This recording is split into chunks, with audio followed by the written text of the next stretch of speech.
بسم الله الرحمن الرحيم. الحمد لله رب العالمين، والصلاة والسلام على أشرف المرسلين سيدنا ومولانا محمد صلى الله عليه وسلم. السلام عليكم ورحمة الله وبركاته. waxaan halkan ka salaamayaa dhammaan Soomaali Maxamed meel walba ay joogaan. waxa halka inooga sii socon doona insha Allah gabayadii diiniga ahaa ee saxanaha. waxa gabayga maanta la yiraahdo miyir degan, wuxuuna ka hadlayaa sida loogu meel maro miyir deganaanshaha. wuxuuna ku bilaamayaa insha Allah sidan: miyir degan baa lagu meel maraa, umuuraha lagu muunadeeyaa, hubaal lagu maareeyaa. maskax degan baa wax lagu maamulaa, miinada iyo maayaduna way hadba meeraan.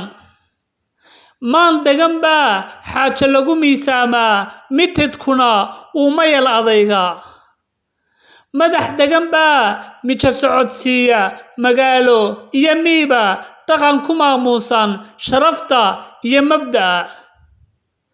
sida mahiigaan maasheeyey arlada, ubaxuna magoolay, masaal male xaqood ku mabsuudo.